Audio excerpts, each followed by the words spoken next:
بسم اللہ الرحمن الرحیم۔ السلام علیکم ورحمۃ اللہ وبرکاتہ۔ بسم اللہ الرحمن الرحیم۔ التبیان فی علوم القرآن کے دروس کے سلسلے میں آج ہمارا درس نمبر 13 ہے۔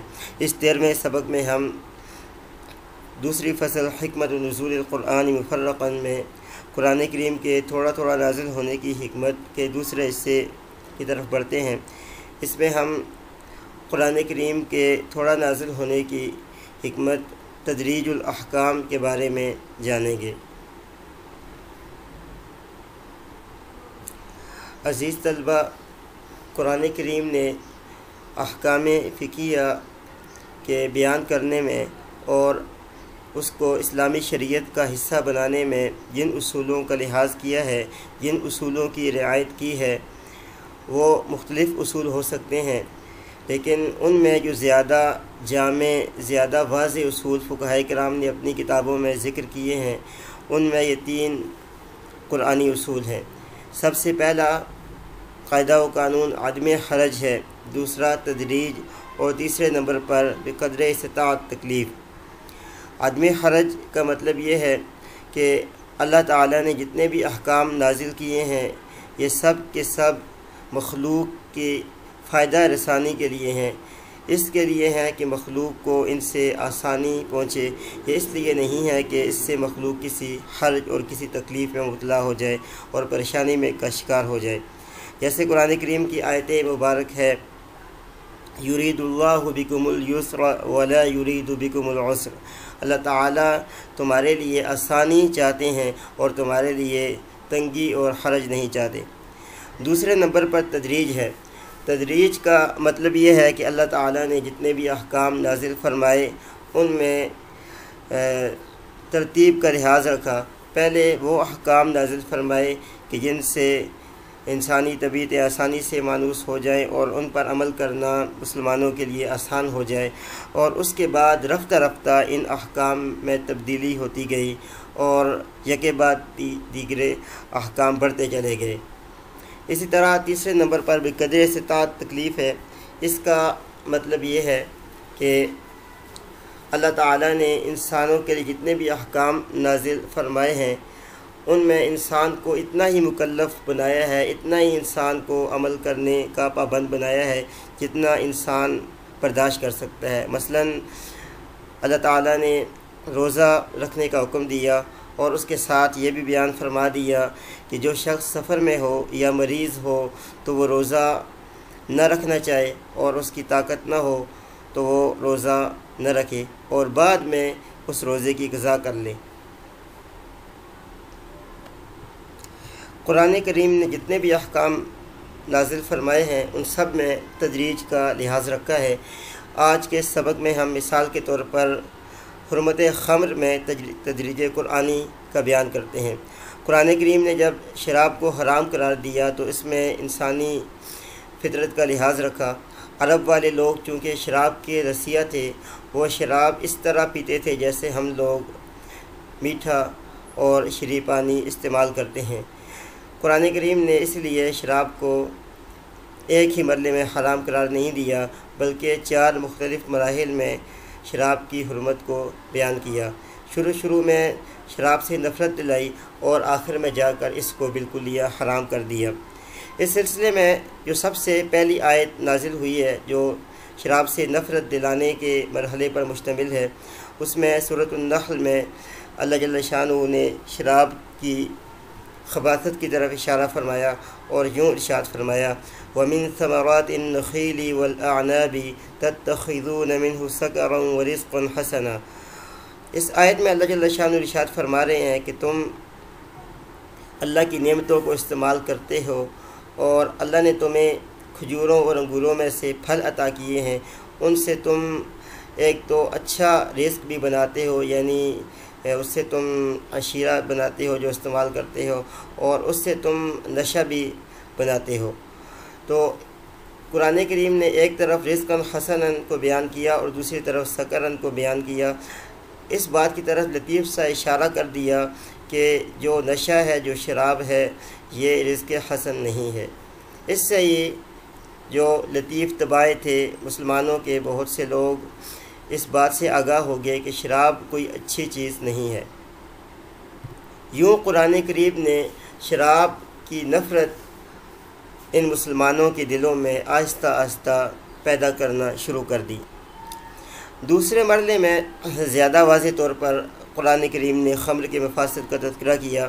سورۃ البقرہ آیت نمبر 219 میں اللہ جل شانہ کا ارشاد مبارک ہے، یسألونک عن الخمر والمیسر قل فیہما اثم کبیر ومنافع للناس واثمہما اکبر من نفعہما۔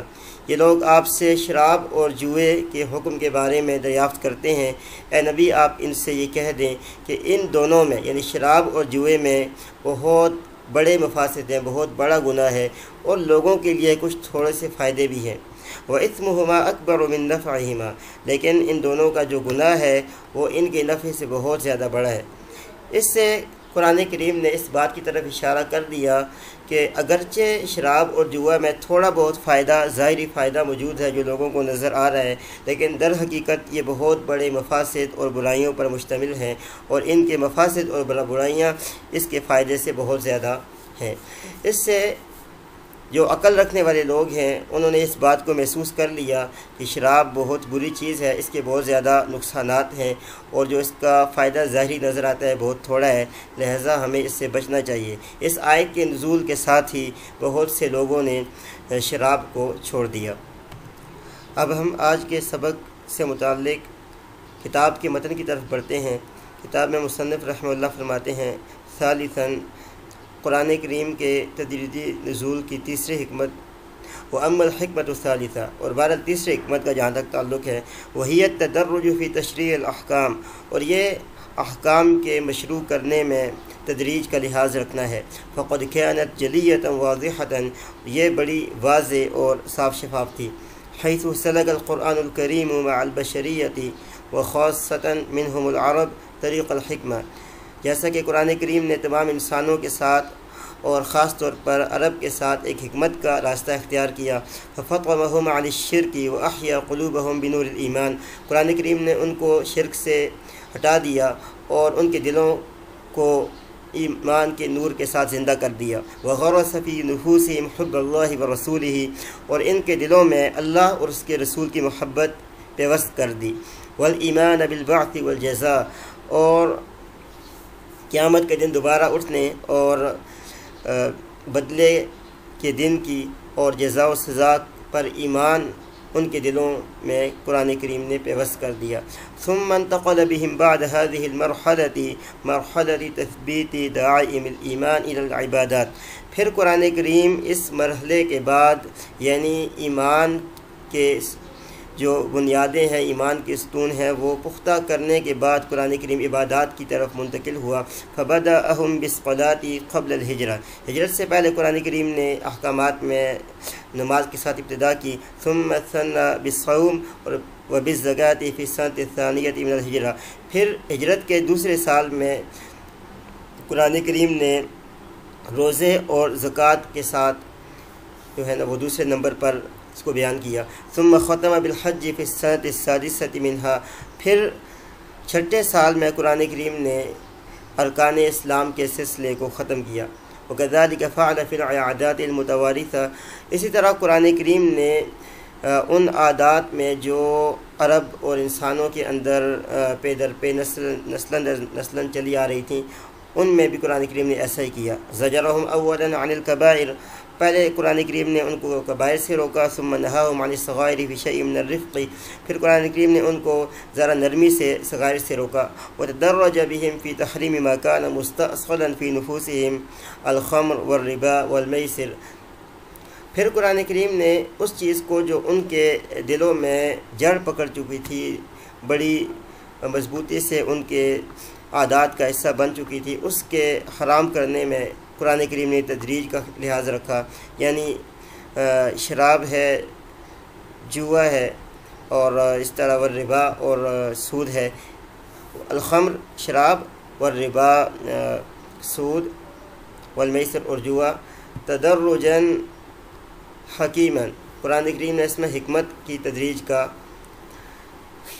لحاظ رکھا۔ استطاع بذلك ان يقتلع الشر والفساد من جذوره اقتلاعا كاملا۔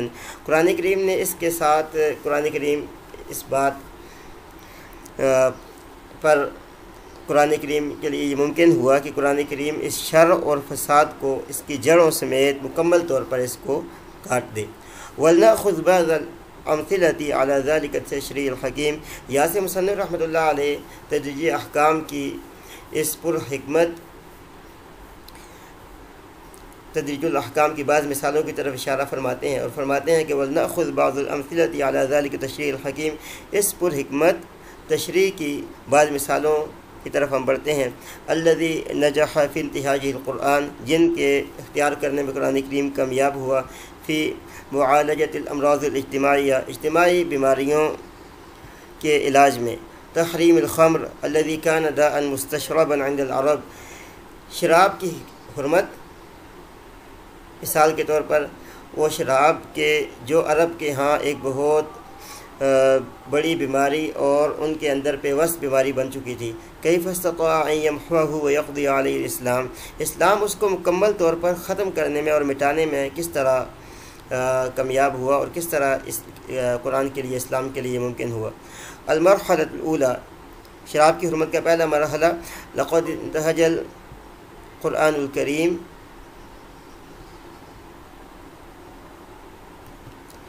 فی تحریمہ اربعۃ مراحل، قرآن کریم نے اس کی حرمت کو 4 مراحل میں بیان کیا۔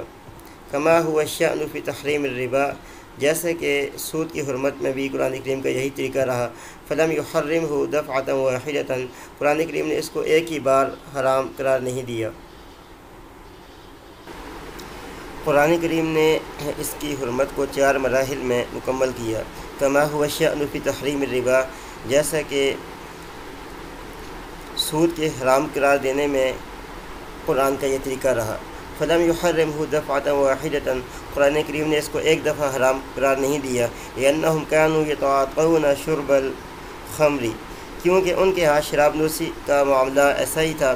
کما یشرب الواحد منا الماء الزلال، جیسا کہ ہم میں سے ایک شخص ایک بالکل صاف شفاف پانی پیتا ہے۔ فلم یکن من الحکمت ان یحرمہ علیہم دفعۃ واحدۃ، تو یہ حکمت نہیں تھی کہ اس کو ان پر ایک ہی دفعہ حرام قرار دیا جاتا۔ وانما حرمہ بالتدریج، یقیناً قرآن کریم نے اس کو درجہ بدرجہ کر کے حرام قرار دیا۔ فبدا اولا بالتنفیر منہ بطریق غیر مباشر، پہلے قرآن نے ایک غیر محسوس انداز میں اس سے بالواسطہ نفرت دلائی۔ فنزل قوله تعالی ومن ثمرات النخیل والاعناب تتخذون منه سکرا ورزقا حسنا، اللہ تعالیٰ کا یہ فرمان مبارک نازل ہوا۔ وقد اخبر تعالی انه قد انعم على الناس بهاتین الشجرتین النخیل والاعناب، اللہ تعالیٰ نے یہ خبر دی کہ اللہ تعالیٰ نے انسانوں پر ان 2 درختوں یعنی کھجور اور انگور کے درخت کے ساتھ اللہ تعالیٰ نے انعام کیا۔ یستخرجون منهما السکر، لوگ اس سے نشہ نکالتے ہیں۔ ای الخمر الذی یسکر، یہ مراد اس سے شراب ہے جو نشہ دیتی ہے۔ ورزق الحسن الذی ینتفع منہ الناس من مأکول و مشروب، اور عمدہ رزق، اچھا رزق جس سے لوگ نفع اٹھاتے ہیں، یعنی کھانا اور پینا۔ فمدح الثانی ووصفہ بأنہ رزق حسن، اللہ تعالیٰ نے دوسرے کی تعریف کی اور اس کو یہ بیان کیا کہ وہ اچھا رزق ہے۔ وأخبر عن الأول بأنه سکر، اور پہلے کے بارے میں خبر دی کہ وہ نشہ ہے۔ ای شیء یسکر ویذهب بعقل الانسان، یعنی ایک ایسی چیز ہے جو نشہ دیتی ہے اور انسان کی عقل کو ضائع کرتی ہے۔ وبهذه المباینة في الوصف يتضح لكل عاقل الفارق الكبير بين الأمرين المذكورين، اسی فرق کے ساتھ ہر عقل مند شخص کے لیے ان 2 چیزوں کے درمیان ایک بڑا جو فرق ہے وہ بالکل واضح ہو گیا۔ المرحلۃ الثانیہ، دوسرے مرحلے میں، جاء التنفیر المباشر عن طریق المقارنۃ العملیۃ بین الشیئین، پھر بلا واسطہ 2 چیزوں کے درمیان عملی موازنہ کے ذریعے نفرت دلائی گئی۔ شیء فیہ نفع مادی ضئیل، ایک ایسی چیز ہے کہ جس میں بہت تھوڑا سا مادی نفع ہے، وشیء فیہ ضرر جسمی وصحی وعقلی جسیم، اور ایک ایسی چیز ہے جس میں جسمانی صحت کے حوالے سے اور عقلی بہت بڑا نقصان ہے۔ وفیہ کذالک زیادۃ علی الاضرار العظیمۃ مہلکۃ للانسان عن طریق وقوعہ فی الاثم الکبیر، اور اس میں ان عظیم نقصانات کے ساتھ ساتھ مزید انسان کا گناہ کبیرہ میں پڑھ کے ہلاک ہونا ہے۔ استمع الی قولہ تعالی، اللہ تعالیٰ کے اس فرمان کو غور سے سنو۔ یسألونک عن الخمر والمیسر قل فیہما اثم کبیر ومنافع للناس واثمہما اکبر من نفعہما، والمراد بالمنافع هنا المنافع المادیہ التي كانوا يستفيدونها من وراء التجارة والبيع للخمر۔ منافع سے یہاں مراد مادی منافع ہیں، وہ مادی فوائد ہیں کہ جن کو وہ شراب کی تجارت اور خرید و فروخت کے ذریعے حاصل کرتے تھے۔ حیث یربحون منہا، جیسا کہ وہ اس سے نفع اٹھاتے، کما یربحون من وراء المیسر، جیسا کہ وہ جوئے کے ذریعے نفع اٹھاتے تھے۔ وقد جمع القرآن بین الخمر والمیسر فی الآیت الکریمہ، قرآن کریم نے اس آیت میں شراب اور جوئے کو جمع کر دیا۔ ولا شک ان النفع فی المیسر مادی بحت، اور یہ بات واضح ہے، اس میں کوئی شک نہیں ہے کہ جوئے میں جو نفع ہے وہ محض مادی ہے۔ حیث یربح بعض المقامرین فکذالک فی الخمر، جیسا کہ بعض جوا والے شخص فائدہ اٹھاتے ہیں، اسی طرح شراب میں بھی جو نفع ہے وہ محض مادی ہے۔ قال العلامۃ القرطبی فی تفسیرہ عند تفسیر قولہ تعالی ومنافع للناس، علامہ قرطبی رحمہ اللہ نے اللہ تعالیٰ کے اس فرمان ومنافع للناس کی تفسیر کے دوران یہ اپنی تفسیر میں یہ بات کہی ہے۔ اما فی الخمر فربح التجارہ، جہاں تک شراب کی بات ہے تو اس میں تجارت والا وہ نفع تھا۔ فإنہم كانوا یجلبونها من الشام برخص، یہ لوگ شام سے اس کو سستے داموں خریدتے تھے۔ فیبیعونها فی الحجاز بربح، اور حجاز میں اس کو نفع کے ساتھ فروخت کرتے تھے۔ هذا صح ما قیل فی منفعتها، یہ وہ سب سے درست قول ہے جو شراب کے نفع کے بارے میں کہا گیا۔ وبالمقارنة بين هذين الشيئين تبين أن الإسلام نفر من الخمر عن طريق بيان أضرارها الجسيمة، ان دو چیزوں کے درمیان موازنہ اور مقارنہ کے ذریعے یہ بات واضح ہو گئی کہ اسلام نے شراب کے بہت بڑے بڑے نقصانات بیان کرنے کے طریقے سے شراب سے نفرت دلائی۔ ولكنه لم يحرمها، لیکن اسلام نے اس کو ابھی تک حرام قرار نہیں دیا۔ وقد روی فی سبب نزول هذه الآیہ، اس آیت کے سبب نزول میں یہ بات روایت کی گئی کہ ان جماعت من المسلمین فیہم عمر بن الخطاب جاءوا الى رسول الکریم، کہ مسلمانوں کی ایک جماعت جس میں حضرت عمر بن خطاب رضی اللہ تعالیٰ عنہ بھی شامل تھے، نبی کریم صلی اللہ علیہ وسلم کے پاس آئے۔ فقالوا، انہوں نے کہا، یا رسول اللہ، اے اللہ کے رسول صلی اللہ علیہ وسلم، اخبرنا عن الخمر، ہمیں شراب کے بارے میں بتائیں۔ فإنها مذہبۃ للعقل مضیعۃ للمال منہکۃ للجسم، یہ عقل کو ضائع کرنے والی ہے، مال کو بھی ضائع کرتی ہے اور جسم کو کمزور کرتی ہے۔ فانزل اللہ عز وجل یسألونک عن الخمر والمیسر، اللہ جل شانہ نے یہ آیت اتاری کہ یسألونک عن الخمر والمیسر۔ ہمارے آج کے سبق کا خلاصہ یہ ہے کہ ہم نے قرآن کریم کو درجہ بدرجہ آہستہ آہستہ نازل کرنے کی تیسری حکمت کے بارے میں جانا، اور اس میں تیسری حکمت یہ ہے کہ قرآن کریم نے فقہی احکام میں تدریج کو اختیار کیا، آہستہ آہستہ درجہ بدرجہ کسی چیز کی حرمت بیان کی۔ اس میں ہم نے شراب کی حرمت کے پہلے دو مراحل کو بھی جانا، اور اسی طرح احکام شریعت کے قرآنی اصول کو بھی ہم نے مختصر طور پر جان لیا۔ ہمارے آج کے سبق سے متعلق سوالات، پہلا سوال، تدریجی احکام سے کیا مراد ہے؟ سوال نمبر 2، احکام شریعت کے قرآنی اصول بیان کریں۔ سوال نمبر 3، خمر کے بارے میں سب سے پہلی آیت کون سی ہے؟